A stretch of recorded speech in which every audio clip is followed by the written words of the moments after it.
வணக்கம் தோழர்களே, அறிவோம் தோழர் சேனலுக்கு உங்களை அன்புடன் வரவேற்கிறோம். இன்னைக்கு நம்மளோட வீடியோல பாத்தீங்கன்னா நம்மள பல பேர் பறவை பிரியர்களா இருப்போம். அந்த மாதிரி இருக்கிற பல பறவை பிரியர்களுக்கு இடமில்லையே அப்படின்னு சொல்லி அதுவே ஒரு பெரிய குறையா தெரியுங்க. அதை பத்தி இனிமே கவலை வேணாங்க. ஏன்னு கேக்குறீங்களா, நம்மளோட வெங்கடேஷ் அவர்களோட ஃபார்மை பாத்தீங்கன்னா அந்த கவலையே நமக்கு தீர்ந்துருங்க. இவரோட ஃபார்ம் எங்க இருக்கு அப்படின்னு பாத்தீங்கன்னா பல்லாவரத்துல இருந்து சரியா 2 கிலோமீட்டர், அதாவது குன்றத்தூர் போற வழியில அனகாபுத்தூர் அப்படின்ற ஒரு சின்ன இடத்துல தாங்க இருக்கு. ஒரு சின்ன மாடி தான், ஆனா ரொம்ப அழகாவே வச்சிருக்காரு. நிறைய வகையான பறவைகள் வச்சிருக்காரு. இவர் அதிக அளவுல ஆப்பிரிக்கன் லவ் தான் வச்சிருக்காரு. சோ இந்த ஆப்பிரிக்கன் லவ் பேர்ட்ஸை அவரு எப்படி வளர்க்குறாரு, அதோட மெயின்டெனன்ஸ் என்ன, இதனால அவர் எவ்வளவு ப்ராஃபிட் ஏர்ன் பண்றாரு, இந்த மாதிரியான விஷயங்களை நம்மளோட இன்னைக்கு திரு வெங்கடேஷ் அவர்கள் ஷேர் பண்ண போறாரு. வாங்க அவரோட பேர்ட் ஃபார்ம்குள்ள போலாம்.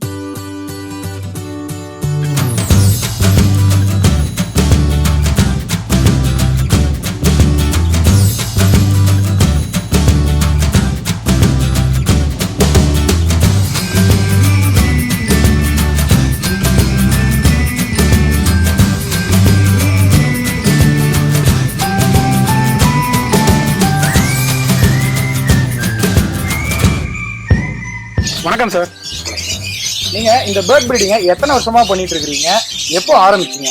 2010 ஆரம்பிச்சது. ஹாபிட்டியாக ஒரு 10 பேர் மட்டும் அங்கே வளர்த்தது. இப்போ 2 வருஷத்துக்கு முன்னாடி தரச்சுனாக்கா பிசினஸுக்காக ஒரு அதிக லெவல்ல போட்டு பிசினஸ் பண்ணிட்டு இருக்கேன். உங்களுக்கு இதுல நல்ல லாபம் கிடைக்குதுங்களா? கண்டிப்பா லாபம் இருக்கு. நீங்க என்னென்ன வகையான பறவைகள்லாம் வச்சிருக்கீங்க? Offering love birds, cocktail, pineapple பண்ண வச்சிருக்கேன். இது அதிக அளவுல எதை பிரீட் பண்றீங்க, எதுல அதிக ப்ராஃபிட் கிடைக்குது? ஆஃபரிங் லவ் பேர்ட்ஸ் மெயின் பிசினஸா வச்சுட்டு இருக்கேன். காக்டைல் பிளஸ் பைனாப்பிள் பண்ண வந்து ஹாபிட்டாக வளர்த்துட்டு இருக்கேன்.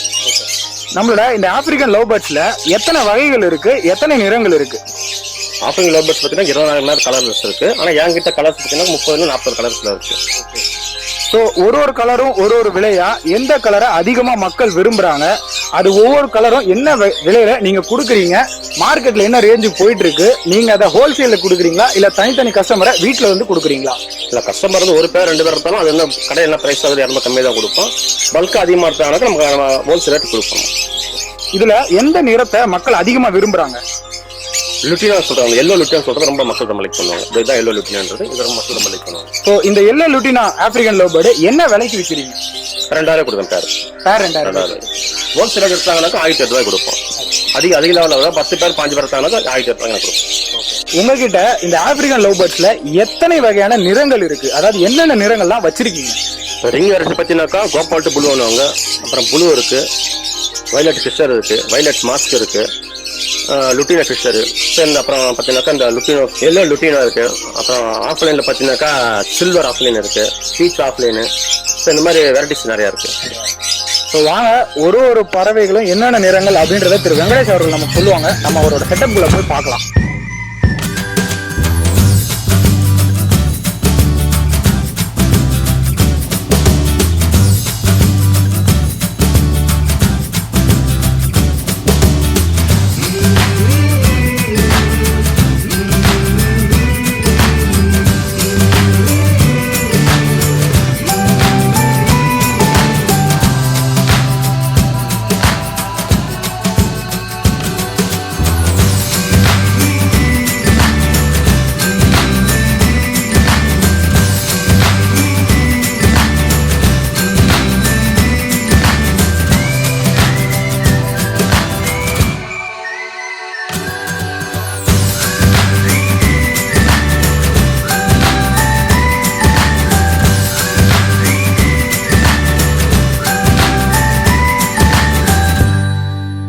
ஸோ இப்போ நம்ம அவரோட கேட் செட்டப்புக்குள்ள தான் இருக்கோம். இது பார்க்கவே ரொம்ப அழகா இருக்குங்க. இங்க பாருங்க, கை கட்டுற தூரத்துல அவ்வளவு பறவைகள், கூடுக்குள்ள இவ்வளவு பறவைகள் இருந்தாலும் கை கட்டுற தூரத்துல வெளியவே இவ்வளவு கலர் கலரா பறவைகளை பார்க்கும்போது ரொம்ப அழகா இருக்குங்க. உண்மையாவே ரொம்ப ஆசையா இருக்கு. நமக்கும் இந்த மாதிரி ஒரு செட்டப் போடணுமே அப்படின்ற ஆசை இந்த செட்டப்பை பார்க்கும்போது கண்டிப்பா வருங்க. இவரு பாத்தீங்கன்னா கிட்டத்தட்ட ஒரு 3 அடுக்கு வச்சிருக்காருங்க. அதாவது 3 செட்டப் வச்சிருக்காரு. இதுல 3 அடுக்குலையும் கிட்டத்தட்ட ஒரு 50 கேஜஸ் கிட்ட வச்சிருக்காருங்க.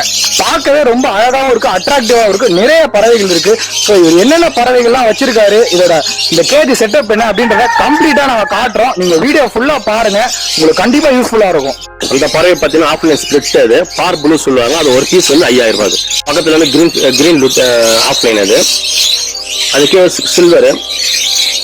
அது பக்கத்துல இருக்கிறது வந்து பாத்தீங்கன்னாக்கா ஆலிவ் பைடுன்னு சொல்லுவாங்க. அது ஆஃப்லைன் ஸ்பிளிட். அது அதுவும் பாத்தீங்கன்னா சில்வர், ஆஃப்லைன் சில்வர் சொல்லுவாங்க. ஸோ இது எல்லாமே லைட் ப்ளூவா இருக்கு, அதுதான் அந்த சில்வர் அப்படின்னு சொல்றீங்களா? ஆமா, சில்வர். ஸோ அந்த அந்த காக்டெயில் வந்து என்ன வகையான காக்டெயில் அது? ஆல்பினோ ரெட் ஐ, பியூர் ஒயிட், அதனால ஆல்பினோ, அதுல ரெட் ஐ. ஆமா. ஸோ இந்த பச்சை நிறத்துல இருக்கு, இதை வந்து டெக்னிக்கலா என்ன கலர்னு சொல்லுவீங்க? பீச் ரெட் ஃபேஸ்னு சொல்லுவாங்க. பீச் ரெட் ஃபேஸ் அப்படின்னு சொல்லுவாங்க இல்லையா? இந்த எல்லோ கலர் தான் வந்து நம்மளோட எல்லோ லூட்டினா இல்லையா? சோ இதுதான் மக்கள் அதிகமா விரும்புறாங்க. இதுதான் ஒரு ஜோடி 2000 ரூபாய்க்கு இன்னைக்கு விற்பனை ஆயிட்டு இருக்கு. உங்களுக்கு அதிக லாபங்கள் ஈட்டி தரக்கூடியது இந்த எல்லோ லூட்டினா இல்லையா? ஆமா ஆமா. அதே மாதிரி அது வந்து எல்லோ ஆஃப்லைன் இருக்கும். லுட்டினா இது வந்து எல்லோ லுட்டினா வந்து ஃபேஸ் மட்டும் ரெட் இருக்கும். ஓகே. லுட்டினா ஆஃப்லைன் வந்து ரெட், ஹெட் ஃபுல்லாவே ரெட் இருக்கும். சோ ஹெட் ஃபுல்லாவே ரெட் இருக்கிறது லுட்டினா ஆஃப்லைன் சொல்லுவாங்க. ஃபேஸுக்கு மட்டும் ரெட் இருக்கிறது எல்லோ லூட்டினான்னு சொல்லுவாங்க. இது பாத்தீங்கன்னா ஒரு லைட் ப்ளூ நிறத்துல இருக்கு. இதை என்ன கலர்னு சொல்லுவீங்க? அது ப்ளூ ஆஃப்லைன் வருவாங்க. அது பக்கத்துல ஒரு வயலட் ஆஃப்லைன் வருவாங்க. ஓகே. இது beach offline. So blue offline, violet offline, beach offline, இந்த மூணுத்துல இதை கிளாசிஃபை பண்ணுவாங்க இல்லையா? இது மேல வந்து சில்வர் இருக்கு. அது மேல வந்து பீச் பைடு சொல்லுவாங்க, ஆஃப்லைன் பைடு. ஆமா. அந்த வெள்ளை கலர் ஸ்டாண்டுக்கு மேல நிக்கிறதுக்கு பேர் என்ன சொன்னீங்க? ஆஃப்லைன் பீச் பைடுவாங்க. ஸோ ஆஃப்லைன் பீச் பைடு. ஆமா. இந்த கேஜ் செட்டப் நீங்க உருவாக்குறதுக்கு எவ்வளவு செலவாச்சு? இதுல எத்தனை சின்ன சின்ன கூண்டுகள் வச்சிருக்கீங்க? இந்த கூண்டோட அளவு என்ன? இதை பத்தி கொஞ்சம் சொல்லுங்க. இப்போ ஒரு பேரண்ட்டுக்கு ஒரு கேஜ் சைஸ் பார்த்தீங்கன்னாக்கா 2க்கு 2 இன்ச்சு 2 வித் லென்த் டெப்த், அது 2 அடி 2 அடி இருக்கும். இந்த மாதிரி மொத்தம் வந்து 120 செட்டப் வச்சுருக்கேன். மொத்தம் டோட்டலாக பார்த்தீங்கன்னா நானே ஓனாக பண்ணது. அது எனக்கு மேக்ஸிமம் ஒரு 1 லேக்ல முடிஞ்சிச்சு. 1 லட்சம் ரூபாய் வரைக்கும் தான் செலவுன்றதா இருக்கு. அதை நீங்க ஒரு மாசத்துல ஈட்டி இருப்பீங்க இல்லையா? ஸோ இந்த மொத்த செட்டப்போட அளவு என்ன? 400 ஸ்கொயர் ஃபீட், 400 ஸ்கொயர் ஃபீட்.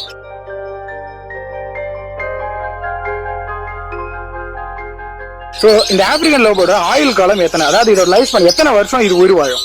20ல இருந்து 25 வருஷம் வரைக்கும் இருக்கும். இது எத்தனை வருஷம் வரைக்கும், அதாவது எத்தனை வயது வரைக்கும் ப்ரீடிங் பண்ணும்? அந்த வருஷம் 20-25 வருஷம் மட்டும் கம்பல்சரி எல்லாமே ட்ரீட் பண்ணிட்டு தான் இருக்கும். நம்ம மெயின்டைன் பண்ணுறத பொறுத்த நம்ம தேவையான ஃபுட்டு, நம்ம ஹெல்த்தான ஃபுட்டாக கொடுத்தோம் அப்படின்னாக்கா அது உடம்பு இந்த ப்ராப்ளம் வரவங்க அது டெவலப் பண்ணிட்டு தான் இருக்கும். ஸோ இது எந்த பருவத்துல இருந்து ப்ரீட் பண்ண ஆரம்பிக்கும்? அதாவது முட்டையில இருந்து வெளியே வந்து எத்தனை மாதங்கள் கழிச்சு இது ப்ரீடிங் ஸ்டேஜுக்கு வரும்? அது கூண்டு வெளியே வந்து மேக்ஸிமம் 8 மாசம் கழிச்சு தான் அந்த பருவத்துக்கு வரும். 8 10 மாசம் பிறகு பார்த்தீங்கன்னாக்கா அது ஃபேமிலி டெவலப்மெண்ட் பண்ண ஆரம்பிச்சிடும். ஸோ 8 மாசத்துக்கு அப்புறம் ப்ரீடிங் ஸ்டார்ட் பண்ணிடும். ஒரு பறவை சராசரியா எத்தனை முட்டையிடும்? 5-7 வரைக்கும் இருக்கும். அதுல அந்த 7 முட்டை இப்ப இட்டுருச்சுன்னா 7மே சக்சஸ்ஃபுல்லா வெளியே வந்துருமா, இல்ல ஏதாவது லாசஸ் ஏற்படுமா? கண்டிப்பா 7 முட்டை வச்சு 7க்கும் பொறிக்காது. ஒரு சில பறவை 5-6 பொறிக்கும். ஆனா லாஸ்ட்ல கிளைமேக்ஸ் காப்பாற்ற பார்த்தீங்கன்னாக்கா 4 இல்ல 5 பீஸ் தான் காப்பாற்றும். ஸோ கடைசியா தோராயமா பாத்தீங்கன்னா ஒரு 5 பறவைகள் வரைக்கும் காப்பாற்றப்படும். மீதி 2 பறவைகள் இழக்கிறதுக்கான வாய்ப்புகள் இருக்கு. ஒரு சிக்கானது முட்டையிலிருந்து வெளியே வர எத்தனை நாட்கள் ஆகும்? அதாவது அந்த தாய் பறவையானது எத்தனை நாள் அடைகாக்க வேண்டும்? அடைகாத்து எத்தனை நாள்ல முட்டையில இருந்து சிக் வெளியே வரும்? ஃபர்ஸ்ட் ஒரு முட்டை வைக்க ஆரம்பிச்சதுனால 21 ஒரு நாளைக்கு ஒரு முட்டை வைக்க ஆரம்பிக்கும். மொத்தத்தில் ஃபர்ஸ்ட் முட்டையிலேருந்து கணக்கு பார்த்தீங்கன்னா 21 நாள் கழிச்சு ஒரு முட்டையா பொறிக்க ஆரம்பிச்சிடும். ஒரு 5 நாள் மேக்ஸிமம் 1 வீக்ல எல்லா முட்டையும் பொறிக்க ஆரம்பிக்கும். ஸோ 21 நாள் ஆரம்பிக்கும், ஒரு 25-26 நாளுக்குள்ள எல்லாமே பொறிச்சிடும். ஸோ இது முட்டையில இருந்து வெளியே வர பறவையை அந்த தாய் பறவையை நல்லா பார்த்துக்குமா, இல்ல நம்ம எடுத்து ஹேண்ட் ஃபீடிங் பண்ண வேண்டிய சூழ்நிலை ஏற்படுமா? இல்ல, நம்ம கையில கூட தாய் குருவியை தீனி கொடுத்து வளர்த்தா ஆரோக்கியமா இருக்கும். ஸோ அந்த தாய் பறவைகள் தீனி கொடுக்கறதுக்கு நீங்க அலோவ் பண்ணிட்டு இருக்கீங்க. அந்த சிக்கானது பானையில இருந்து வெளியே வரதுக்கு எத்தனை நாட்கள் தேவைப்படும்? 30-35 நாளுக்குள்ள வெளியே வந்துடும். 30-35 நாட்களுக்குள்ள வெளியே வந்துடும். சரி, அப்படி வெளியே வரும்போது மற்ற பறவைகள் அதை தாக்க வாய்ப்பு இருக்கா? அப்படி தாக்குச்சுன்னா நீங்க பிரிச்சு போடுவீங்களா, இல்ல அந்த தாய் பறவையை அதை பாதுகாக்குமா? இல்ல, அப்படி இல்ல. ஒரு ஃபேமிலியோட தனி கேஜன் வச்சிருவோம். அது சைஸ் பாத்தீங்கன்னா 2x2 வச்சிருவோம். அதுல வந்து பாத்தீங்கன்னா ஒரு மேல் ஃபீமேல் மட்டும் தான் வைப்போம். அது ஃபேமிலி மட்டும் தான் உள்ள இருக்கும். அதர் பறவை வேற எக்ஸ்ட்ரா புரிய உள்ள விட மாட்டோம். ஸோ உங்ககிட்ட இருக்கிற இண்டிவிஜுவல் கேஜஸ் எல்லாத்துலயுமே பாத்தீங்கன்னா ஒரே குடும்பத்தை சேர்ந்த பறவைகள் தான் வச்சிருக்கீங்க.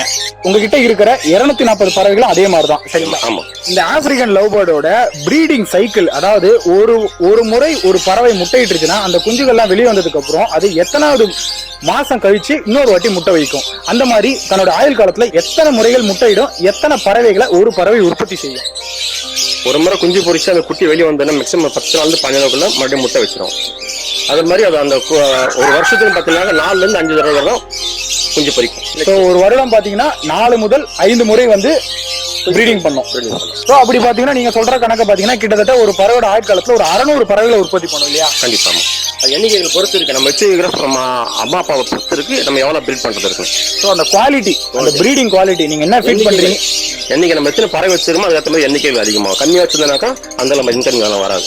ஸோ அதிக பறவைகள் வச்சிருந்தா அதிக லாபங்கள் ஈட்டலாம்.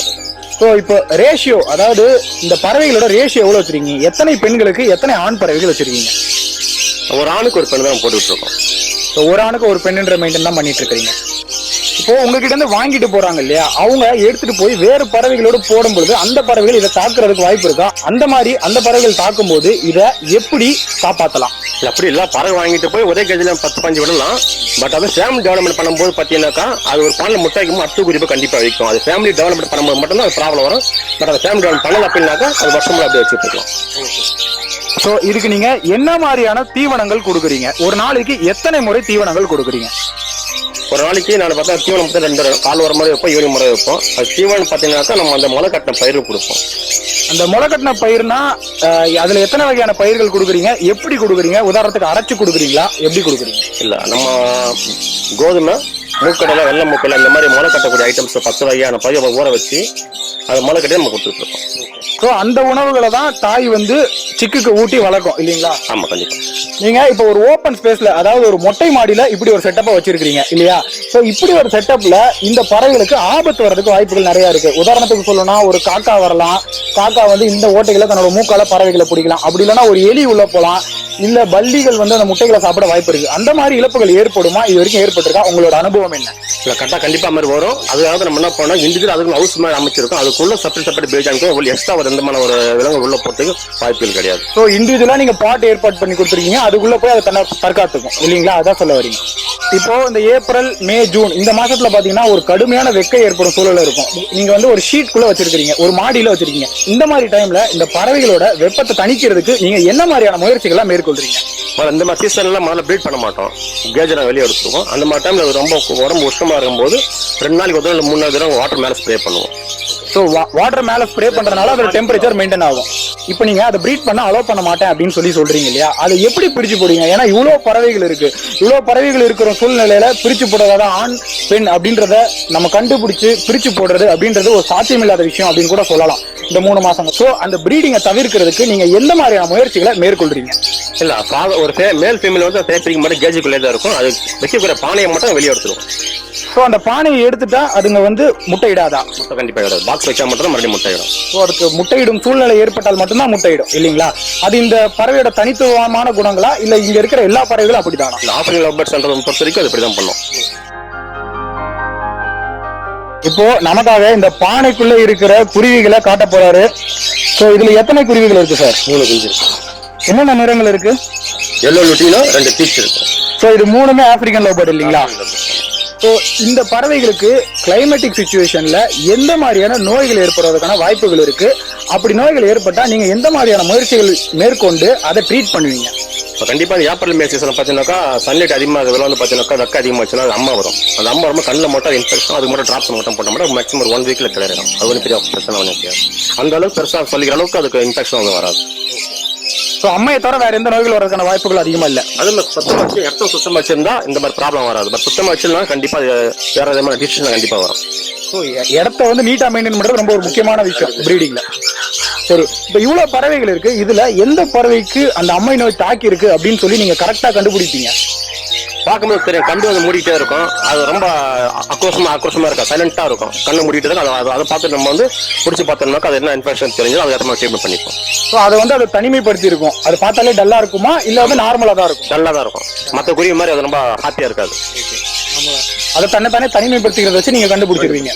ஓகே, அந்த அம்மை நோய் இன்கேஸ் ஒரு பறவைக்கு வந்துச்சுன்னா அது எல்லா பறவைக்கும் பரவிடுமா, இல்ல அந்த ஒரு பறவையோட நின்றுமா? கண்டிப்பா எல்லாத்துக்கும் ஃபார்ம் ஆகும். அதாவது நம்ம ஓப்பன் வைக்கும்போது மட்டும் யங்ஸ்டர் வைக்கல, யங்ஸ்டர் ரொம்ப அதிக நாளாக கண்டினியூஸ் பண்ணலாம். மேக்ஸிமம் 1 மாசம் வச்சுனாக்கா அதுக்கு ஆன்டிபயோட்டிக் பவுடர் கலந்து வாட்டர் மிக்ஸ் பண்ணி வச்சாக்கா மற்றது பரவாது. பட் மோஸ்ட்லி அவாய்ட் பண்றது நல்லது. மொத்தமாக வைக்கிறது ரொம்ப கஷ்டம். ஸோ அந்த ஆன்டிபயோட்டிக் அப்படின்றது ஒரு ப்ரிவென்ஷனுக்காக நீங்க பண்றீங்க இல்லையா? அதாவது நோய் வரதை தடுக்கிறதுக்காக பண்றீங்க. ஆமா, கண்டிப்பா. கடுமையான சம்மர் டைம்ல நீங்க வாட்டர் ஸ்ப்ரே பண்ணி உங்க பறவைகளை பாதுகாக்கிறேன்னு சொன்னீங்க. இந்த ஓப்பன் மாடியில கண்டிப்பா மழை பெய்யும் போது பறவைகள் நனைவதற்கான வாய்ப்புகள் நிறையவே இருக்கு. ஸோ அந்த மாதிரி பறவைகள் நனைஞ்சா பறவைகளுக்கு ஜுரம் அந்த மாதிரி ஏதாவது வருமா, இல்ல வேற ஏதாவது நோய்கள் வர வாய்ப்புகள் இருக்கா? அப்படி வந்தால் நீங்க அதை எப்படி தற்காத்துப்பீங்க? இல்லை அதனால ஒன்றும் பிரச்சனை வராது. பட் கூண்டுக்குள்ள தண்ணி உள்ள போல மட்டும் சிக்கன் அடி வாங்கும். அது குட்டிங்க இறக்கத்தின வாய்ப்பு நிறைய உண்டு. மற்றபடி ஃபாதர் மதருக்குலாம் வந்து ப்ராப்ளம் அதுவும் வராது. சரி, அப்படி இன்கேஸ் ஒரு கூண்டு நினைஞ்சிருச்சு அப்படின்னா நீங்க முயற்சிகள் மேற்கொண்டு அந்த கூண்டை ட்ரை பண்றதுக்கு ஏதாவது பண்ணுவீங்களா? இல்லை கண்டிப்பா அது ஓப்பன் பண்ணி உள்ள இருக்கிற பானை வெளியெடுத்து அந்த தண்ணியை ட்ரை பண்ணிட்டு மறுபடியும் வேற பானை வைக்கணும். ஸோ இதை தவிர வேற ஏதாவது வேக்சினேஷன்ஸ் இந்த பறவைகளுக்கு நீங்க போடணுமா, இல்ல மருத்துவ முன்னெச்சரிக்கைகள் வேற ஏதாவது மேற்கொள்ளணுமா இந்த பறவைகளை ப்ரீட் பண்றதுக்கு? இல்லை அதெல்லாம் எதுவும் தேவையில்லை. நம்ம தேவையான ஃபுட்டு சத்தான ஃபுட்டு கொடுத்தோம் அப்படின்னாக்கா நோய் எப்போ வரதுக்கு கம்மியாகும்.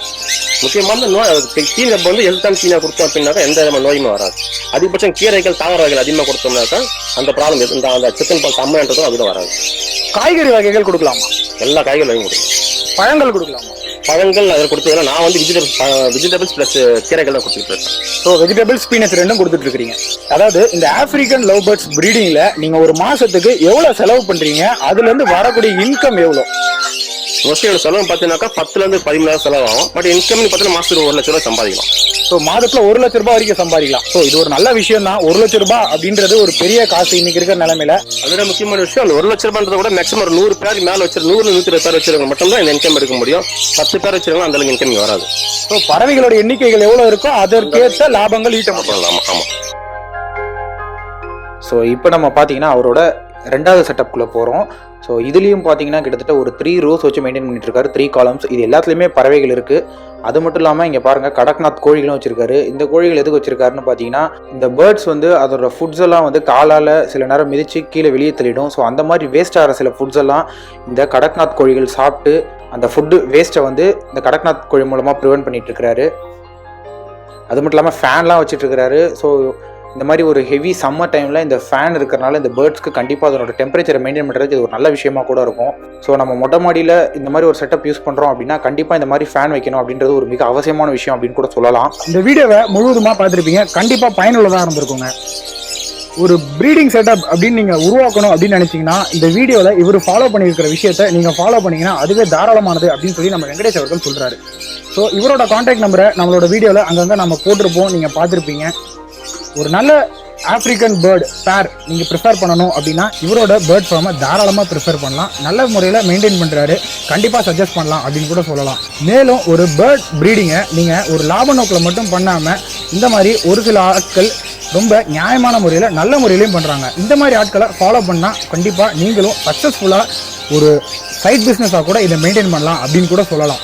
மேலும் இந்த மாதிரி பல முக்கியமான விஷயங்களை தெரிஞ்சுக்கணும் அப்படின்னா நீங்கள் எங்களோட அறிவோம் தோழா சேனலை லைக் பண்ணுங்கள், ஷேர் பண்ணுங்கள், மறந்துடாமல் சப்ஸ்கிரைப் பண்ணுங்கள். மிக்க நன்றி.